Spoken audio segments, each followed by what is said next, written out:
cop arribes a Manresa, el primer lloc o un dels llocs indispensablement que has de visitar és el carrer del Vals, perquè en el fons el carrer del Vals, a part de conèixer un carrer medieval del segle XIV, que és únic a Catalunya, et dona peu a conèixer la història d'aquesta ciutat al segle XIV, que va ser el segle d'or de la mateixa. Aquí, a través d'uns audiovisuals, es pot conèixer el regnat del rei Pere III. El rei Pere III el cerimoniós va ser l'impulsor i el creador de les institucions catalanes, i a partir d'aquí es visualitza molt bé com es vivia a la Manresa del segle XIV. I el carrer és un exemple d'aquesta vivència. És un carrer medieval del segle XIV que queda a la balsera de la ciutat. La necessitat de vivendes va fer que les cases s'ajuntessin, les cases que hi havia a la balsera de la ciutat, amb les cases que estaven a prop del riu. I per això va quedar en un carrer interior. Aquest carrer és únic a Catalunya, en veureu molt pocs com aquest.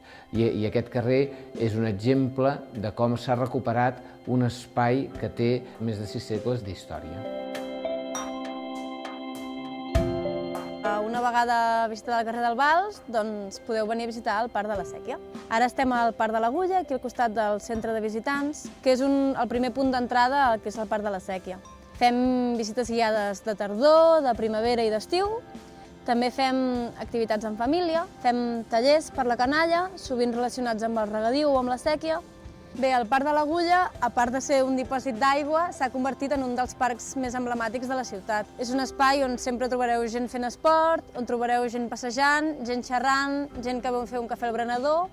En el centre de visitants podeu visitar una exposició on s'explica la importància del canal de la Sèquia, que és un canal medieval construït al segle XIV, que porta l'aigua fins a Manresa i que abasteix tota la ciutat i el regadiu de la ciutat. Al costat del canal hi ha tot un camí de 26 quilòmetres que es pot fer a peu, que és bastant bonic, té racons de bosc, té racons de vinyes i és un dels paratges més emblemàtics del Bages.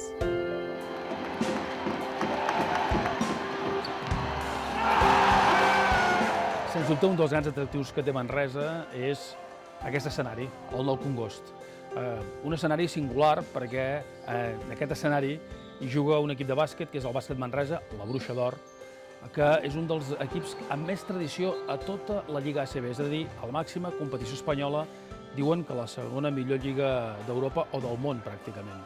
Una ciutat de 76.000 habitants que tingui un equip de bàsquet d'aquest nivell durant tants i tants anys, per 41a temporada consecutiva, vol dir que d'alguna manera ha arrelat. I aquest és, sens dubte, un reclam importantíssim. Cada 15 dies, en aquest escenari, pràcticament 5.000 persones animen a un equip que mesura les seves forces amb ciutats com Madrid, com Barcelona, com Sevilla, com Màlaga, com València.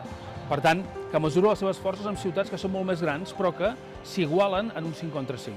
Per tant, venir al Nou Congost no és només venir a veure un espectacle esportiu, un espectacle de bàsquet, sinó que també és empapar-se i empaltar-se molt del que és l'esperit de la gent d'aquesta terra.